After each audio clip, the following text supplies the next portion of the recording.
Welcome back to the Four Storytellers. We are scratching deeper into the fabric of our lives to generate diverse stories and unique characters using our wildly individual and distinct voices. This week, we thought we'd try a little something different. It's been a while since we demonstrated any of our own creative writing prowess. And so I asked apparently the infuriating question of what would it be like to write for someone else's idea? Um, One of the things that people often experience during their own writing is writer's block, and we will no doubt talk a lot about writer's block over the course of some of these episodes. But a lot of people turn to writing prompts to help them generate creativity.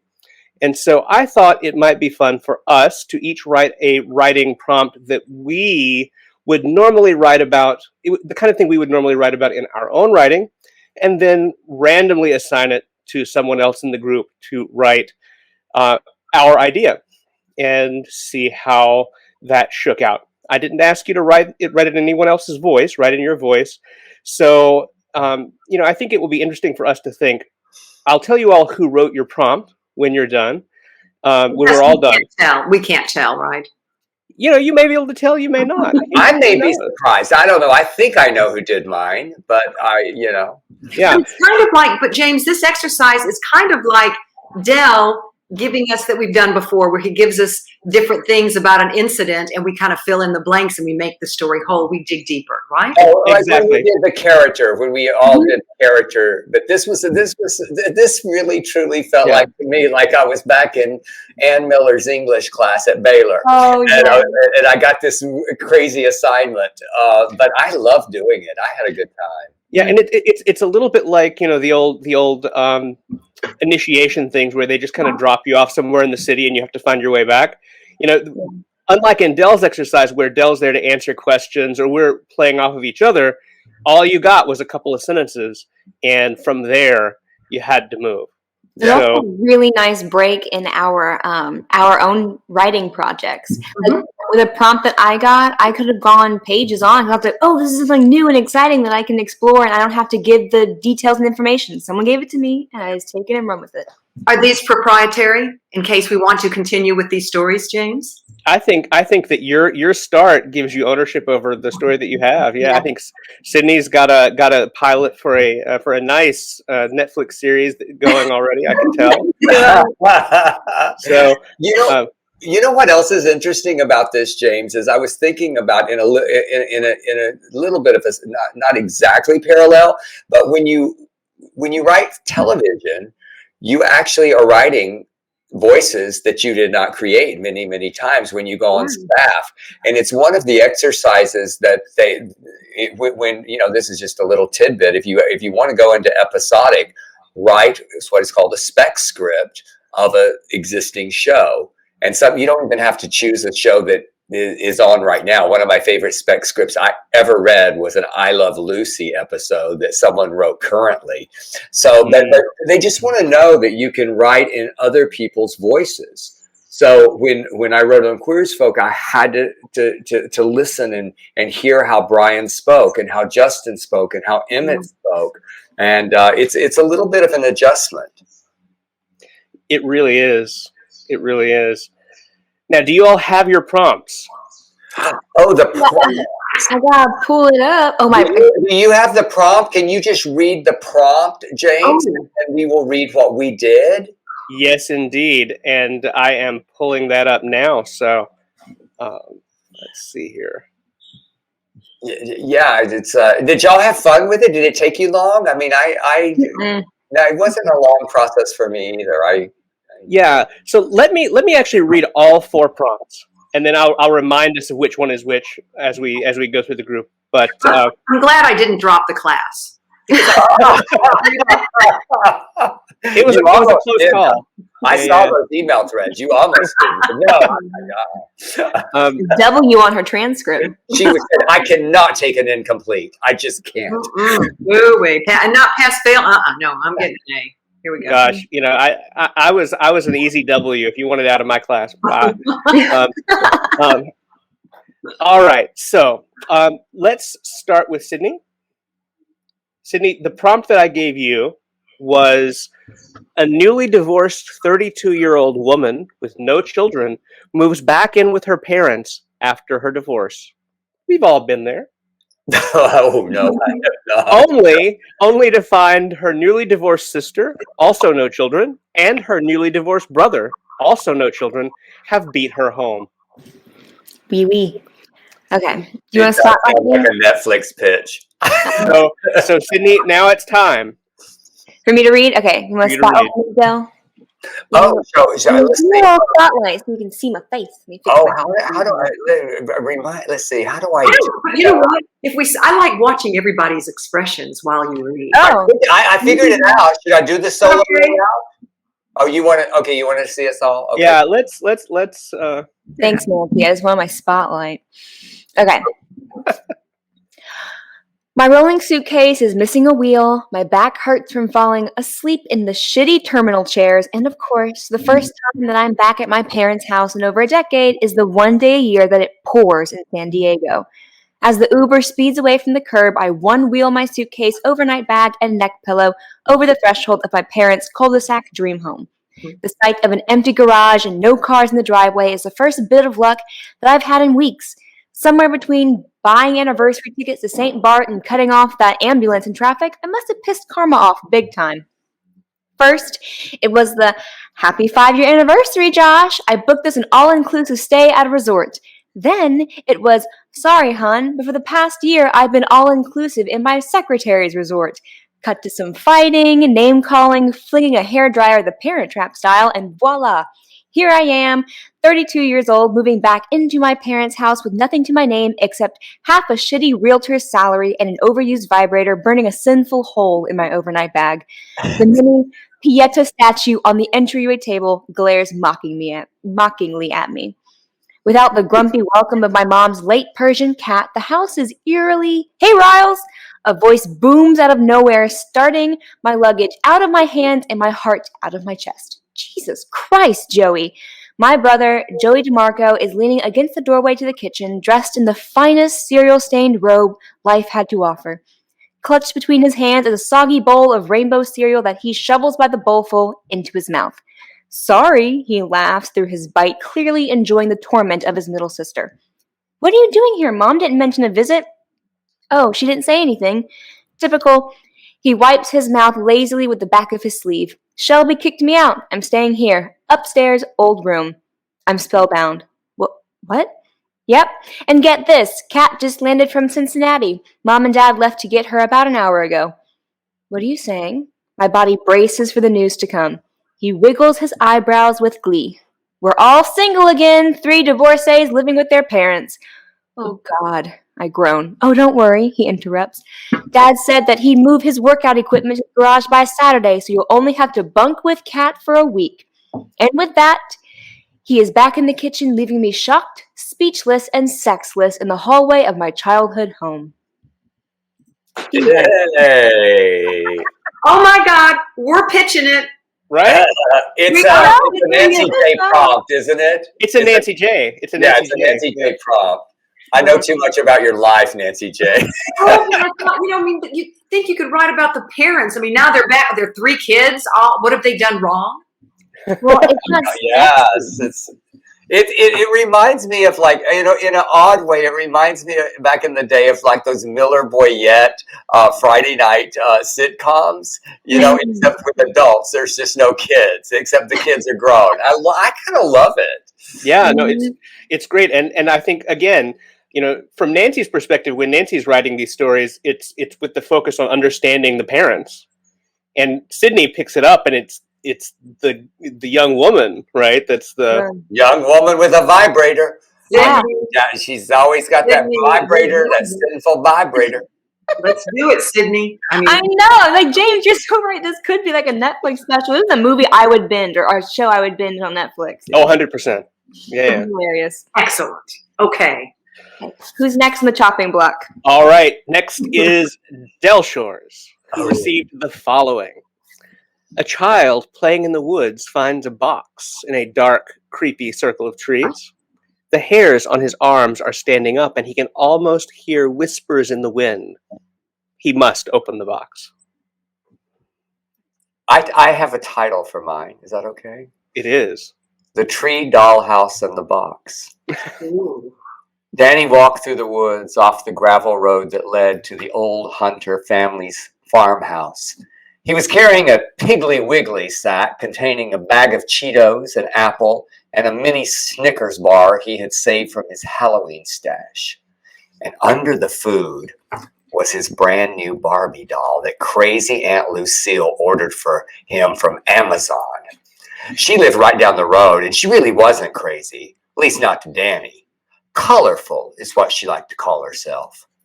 Aunt Lucille had given him 2 other of his hidden dolls, had helped him buy 3 others with his saved allowance, and was keeping his secrets about lots of things, including the Chatty Cathy that he stole from his sister Connie. The Chatty Cathy was the reason Danny had found his hidden tree dollhouse in the first place. The day he stole it, he was planning to just run down the road and into the woods to play with her, then return her. But when he found the tree with the big hole in it, he knew he would never return Chatty Cathy to Connie's toy box. When he reached the tree, Danny plopped down but quickly jumped up because he had sat on something.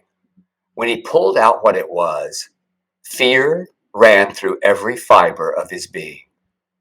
It was a box, a beautiful wooden box. Oh no, someone knows. A breeze kicked up, swooshing through the trees as Danny stared at the hand-carved box.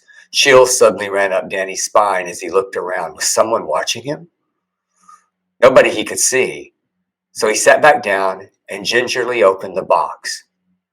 At first, it appeared empty. But then, tucked in one corner was a folded up piece of paper. The breeze kicked up again as Danny slowly opened it. Then tears of shame and fear filled Danny's eyes as he read what was printed in bold letters. I know what you do, and I know what you are. Wow. Oh. That was intense at the end there. That took a turn. Yeah. Whose prompt? Okay, see, that's what I was thinking, and I was like, okay, so I love It was yours, right, James? It was mine. Yeah, I thought it was yours. Thank you. I enjoyed writing it. And I at first it was just light, and then I thought, I'm just going to turn it a little bit dark there. Wow. I love the Chatty Cathy. I had a Chatty Cathy. Did you have a Chatty Cathy? Yeah. Sydney, what were you going to say? Oh, I was gonna say I love that Dell. Like you had a premonition that it was James's prompt, and I feel you kind of wove a little bit of him into the end. Mm-hmm. You kind of had this nice little marriage, a little bit of James and a lot of Dell together, and it was perfect. It was perfect. Well, I thought I really wanted to honor that it was a little bit creepy, because I mean, thinking of putting myself in that place where I had hidden things, as a kid. And I never had, but I didn't have a doll tree house. But anyway, it was fun. Thank you, James. But James had told us before of when we were talking about what scares us and the fear. Right. But again, it could have gone the other way.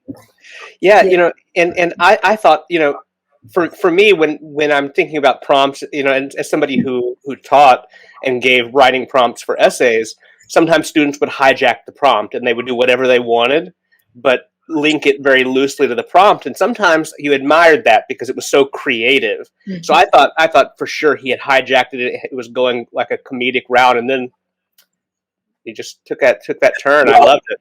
I have to. Can I tell you at first? My first thing, the first time when I started spiraling with it and working with it, I originally thought it was Aunt Lucille who left him the box, and there were Barbie clothes in it.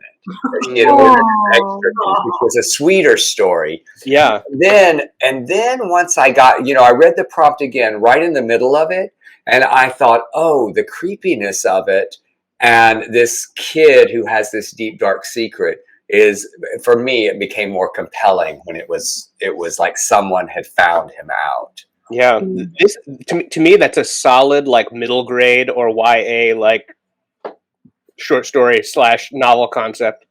Yeah, Dell, take it and run. Take it and run right to a publisher. No kidding. That was really good. Okay. Next victim. Next victim is, of course, Nancy J. All right. I think we figured it out. I'm surprised, but go ahead. 2 fit, half-naked men rummage through the lockers side by side, wrapped in towels after stepping out of the gym shower. One starts up his post-workout skincare routine, distracting the other with his movements.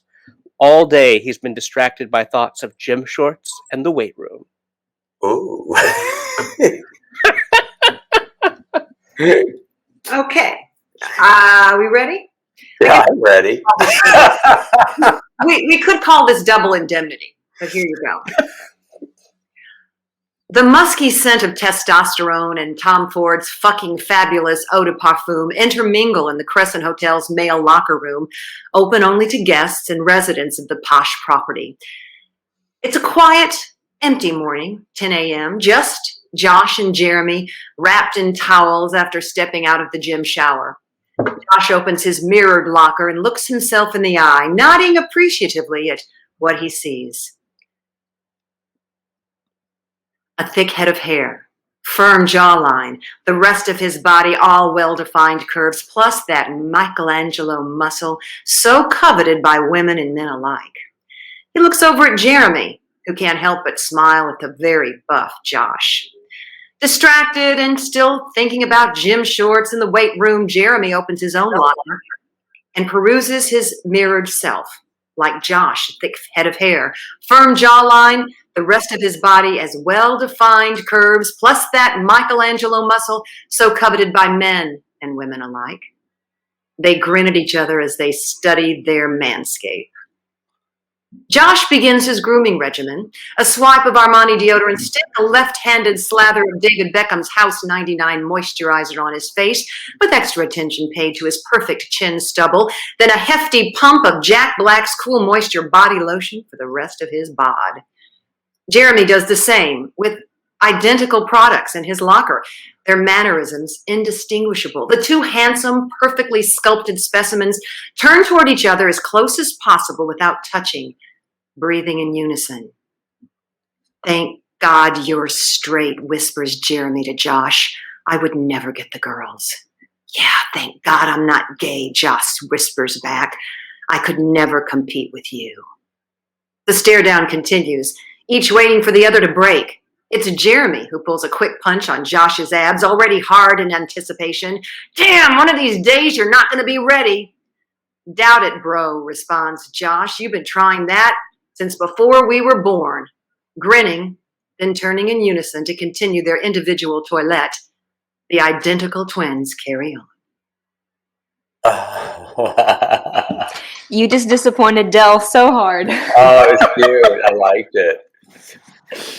Yeah, I thought we were going with a Narcissus modern tale of, like, you know, he's looking at himself. I did too. But I love this. I love this twist. Yeah. It reminded me of the time my friend Adam was cruising himself at Rage. He was literally, I swear to God, I mean, there was some cocktails involved, but he says, "Dell, that guy over there, Dell my type," and he keeps staring at me. And I said, "You're looking in a mirror. You're literally cruising yourself."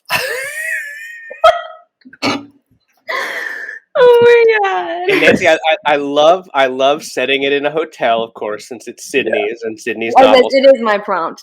I did not think it was your prompt, dear. You thought it was Dell's, didn't you? No, I thought it was yours. Oh, wow. Really? I did. I knew it was Sydney's immediately. Yeah. Yeah, and I love that hotel, Nancy. You brought back so many memories from the Crescent. I love it so much.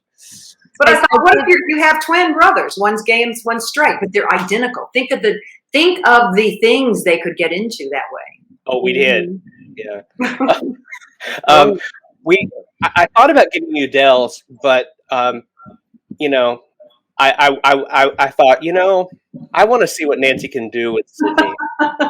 It was great, Nancy. Yeah, I loved it.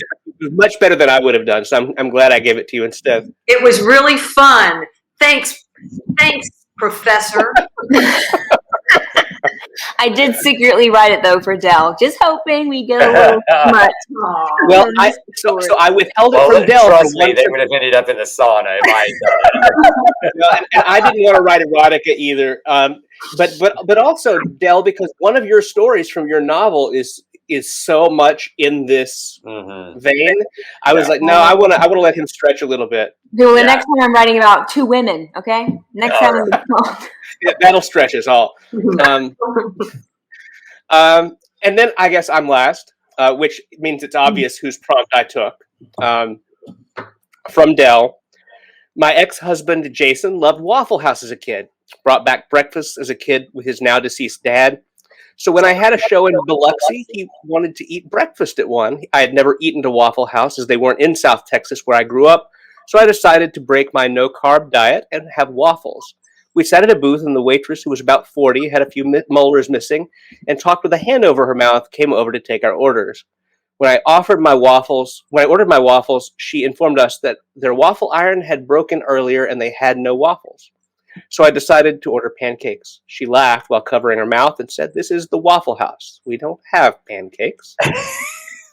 And so, yes, I took that one, and I went in a different direction, but I kept with the spirit of it. So here we go. My papa used to bring me every Saturday, the younger man was saying to his husband as they walked into the Waffle House off Route 9 in Covington. Even at 11, I knew they didn't belong. The younger was too much, too loud, too unconcerned. The older laughed at something I missed, but as he looked around, I could tell he was concerned. He knew places like this. Maybe he'd escaped from one, I wondered. My father saw me looking and said, "Mind your business, boy." "Yes, sir," I said, looking down at my plate, smeared with the yellow goo I hated. I liked my eggs scrambled with cheese, but I had to get them medium or over easy, runny and oozing, and my stomach nearly turning, because that's how men eat their eggs. The two outsiders sat in the booth next to ours, the younger just behind my father. "What can I get you, Cloretta?" the waitress said with a toothless smirk. From behind, she might have passed for a young, slender woman, but in profile she looked a bit like the crypt keeper's great auntie if she had smoked her whole life, or at least been smoked in the afterlife. "Coffee," the older said. "Hot chocolate," the younger said. "You want Ready Whip on that?" Cloretta asked knowingly. "No thanks," he replied, oblivious. The older shot him a look, then caught me staring and kind of shrugged. I looked away quickly. "Know what you want to eat?" Cloretta asked, putting her pen between her gums like she couldn't wait to get to that next cigarette. "No, give me a minute," the younger said. "What about you, while your boy's looking?" "Oh, no, I mean, yes, but he's not my son." The man said, a bit flustered. "Honey," she said, snorting with an eye roll with enough force it might have affected change in the physics of the place. "I knowed that." He said, now doubly flustered. "I'm on a low carb. We got toast is all, but we don't got no..." "Low carb," he repeated as if it would mean something to her. "Oh, live a little, Grumpy," the younger teased in a sing-song just a bit too high for my father's liking. I could see him start to fidget. "What the hell," the man replied. "I'll take a waffle." I put my face in my hands, trying not to laugh at what I knew was coming, or rather trying to hide from my father that I was listening in so intently. "Like I was about to say," Cloretta corrected, her attitude one of someone whose long-suffering grace had just run out. "Ain't got no waffles." "But it's a waffle," he began, and I desperately wanted to tell him, just order your eggs and bacon and kick the dust off your souls on the way to this godforsaken... "Waffle iron's broke," she said. "Okay," he began. "Oh, Lord," I thought, "don't ask for..." "Pancakes," he said. "Harold," she hollered down to the middle-aged man at the fry cook station, cackling. He looked like I imagined the cook in prison might look, the one who was never going to get out. But I guess he did, because here he was. "Can you make Queen Mary here a pancake?" "Would you like some snails and fish eggs to go with that?" Harold asked, bellowing. "This is a Waffle House," Cloretta said with an authoritative nod as she crossed her arms. "It ain't no house of pancakes." "But you don't have..." the man started to argue, anger rising. "I told you," she said. "Iron's broke." "Iron's been broke for..." "Well, I ain't never seen a Waffle House waffle," I thought. "You know how to make waffle batter?" the man asked. "Because if you do, even a mental giant like Harold can figure out the fine art of a pancake." Don't be so ornery, the younger man said, laughing without looking up from his menu, totally oblivious to the tension that was rapidly driving the air from the room. He'll take 2 eggs over medium, and double bacon with a side salad.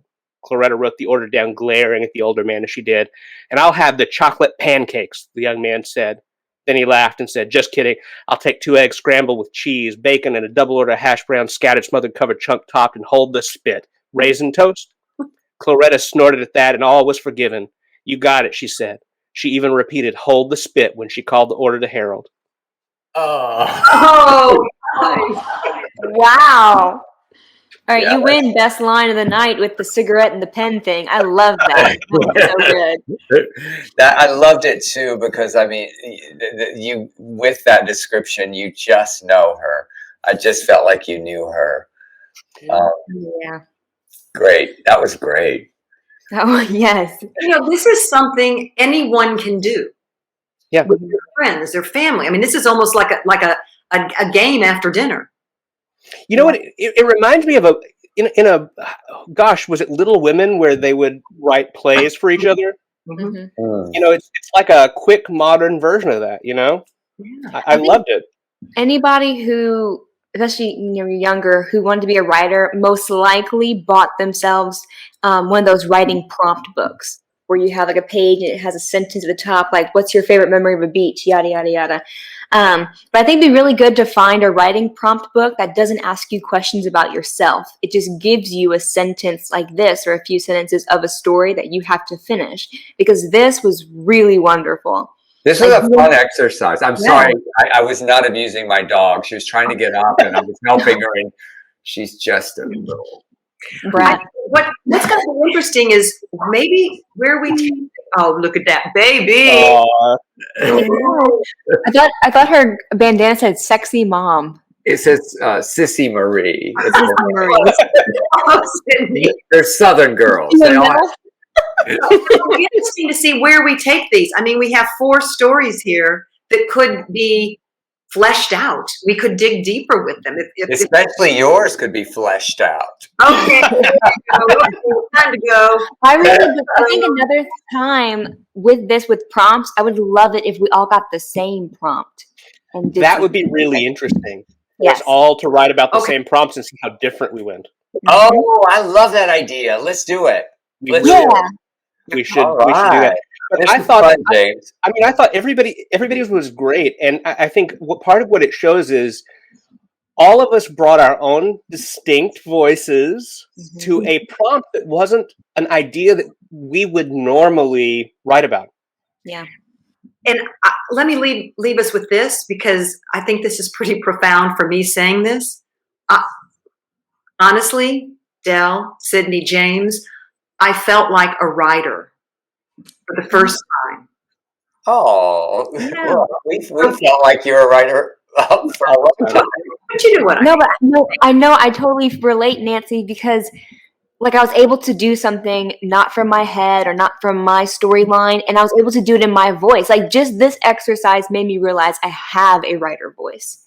I have a style already forming. That's right. Try it at home. Yeah. Do this at home. Find your voice. Find your voice. It's so important. Okay. Yes. It's fabulous. It's fabulous. Next time, guys, we look forward to seeing everybody back with us, and see you next time. Yeah. Stay safe. We'll have something to say. It may be the same thing over and over again. Bye, y'all. Bye.